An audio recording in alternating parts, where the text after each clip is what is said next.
Hey everybody, welcome back.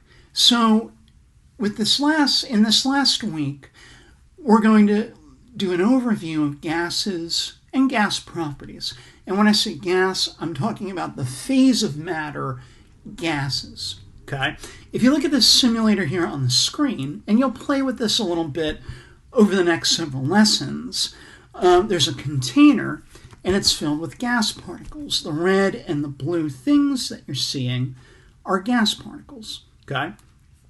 The temperature is measured in Kelvin, and the pressure is measured in atmospheres, okay? And, you can adjust this. We can heat it, cool it, things like that, okay? Now, when we talk about gases, we talk about something known as kinetic molecular theory, okay? And this theory describes the behavior of what's known as an ideal gas, okay? Ideal gases are any gas that behave perfectly according to the statements of kinetic molecular theory, okay? Now, don't let that phrase intimidate you.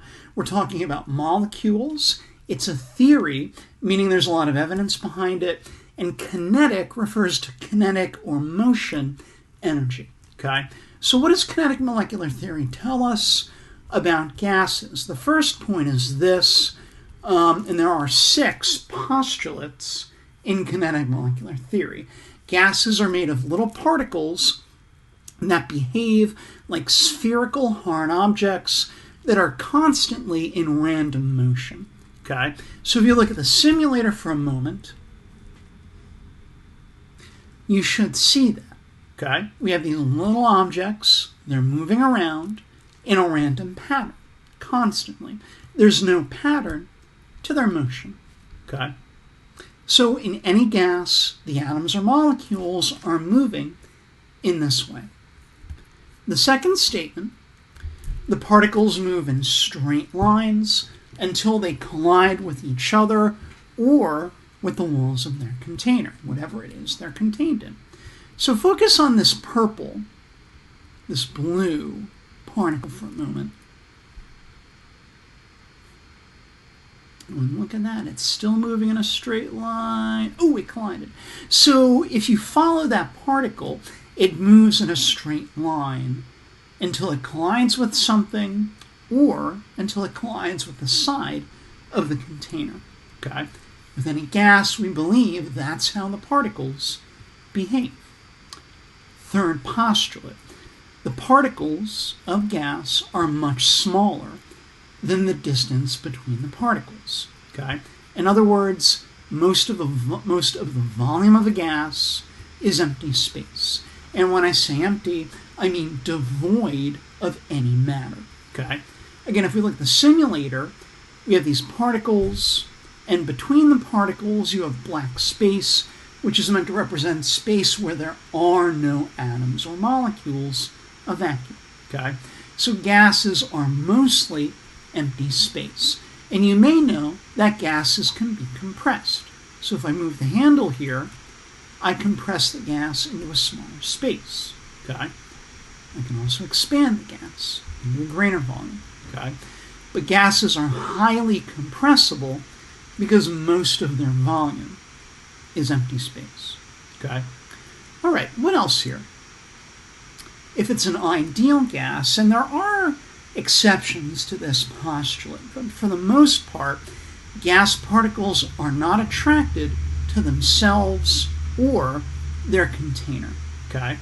And if you look at the simulator as it's running there, you see that. The particles are moving around. They're not attracted to the sides of the container. They're not clumping to one another. So there's no attraction, okay? Now, because of this postulate, gases spread evenly throughout their container. If you fill a container with gas, that gas will distribute itself evenly throughout the container, and that's what we see here, okay? There's no one area in this box where the gas is clustered, okay? All right, 2 more postulates. The collisions are perfectly elastic, okay? Meaning that when gas particles collide, there's no energy that is lost when they collide, okay? And if you look at this, you see that, okay? What this means in a practical sense is that as it sits here, a container of gas will not grow colder. It's not going to lose its energy, okay? So the collisions between gas particles are elastic. Final piece, okay?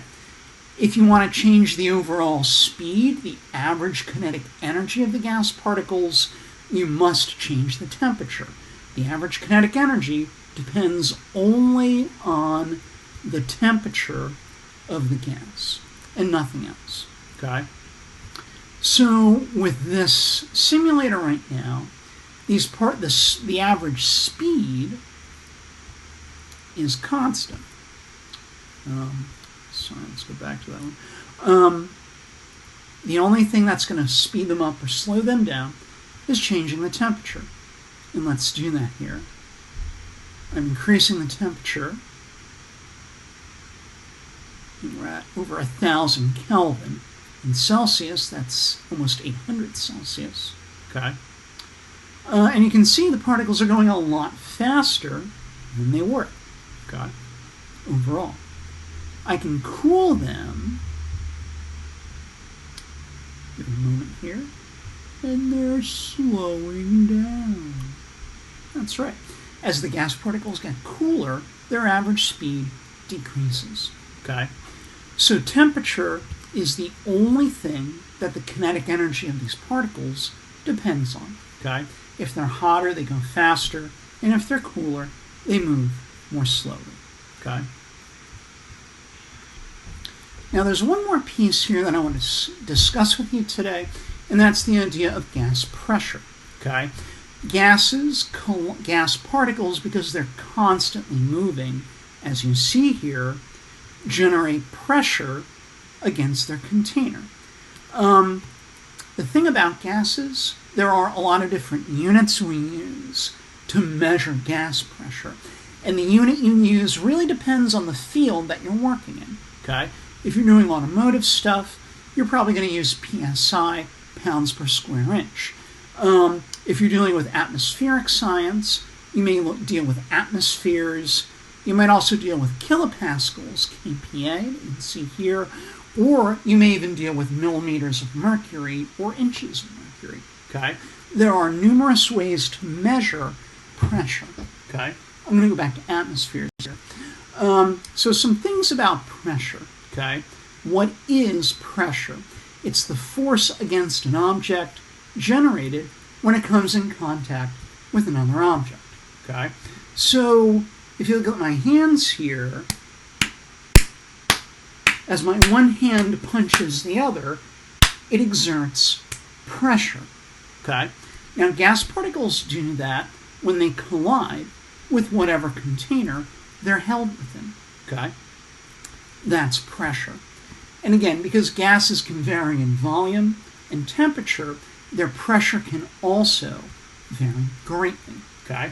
But gas particles generate pressure by their continuous collisions with the walls of their container. Okay? A couple quick things here. Barometers measure atmospheric pressure, the pressure of the atmosphere. Okay? And that's what you see here. This is a simple barometer where a pan of liquid is open to the atmosphere. There's a tube of liquid inverted into it.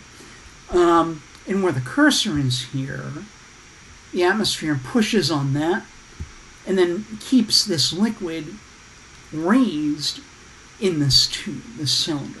Okay? The level of the liquid indicates the pressure of the atmosphere. A manometer measures the pressure of a confined gas. Okay? I'm not going to get into this with you in a lot of detail here, but a manometer measures the pressure of the gas in a container. They used to be these U-shaped tubes of mercury. Today, we use gauges and digital things to measure that. Okay? And again, these are some units used to measure pressure. Millimeters of mercury, also called torr. That's usually used in meteorology when we deal with weather. Atmospheres, okay? Earth's atmospheric pressure is 1 atmosphere at sea level. PSI, pounds per square inch, and kPa, which is metric, kilopascals. Okay? And these are the equivalencies. 760 millimeters of mercury is 1 atmosphere, is 14.7 pounds per square inch, is 101.325 kilopascals of pressure. Okay? These are all referred to as standard pressure because the average pressure of the atmosphere at sea level anywhere on planet Earth is any one of these units: 760, 1, 14.7, 101.325. Okay? Again, there are numerous units used to measure pressure. Okay? So those are some basic aspects of gases. After you've watched this, you want to take a moment to answer the questions at the end of the video. All right, thanks everybody, and I'll see you next time.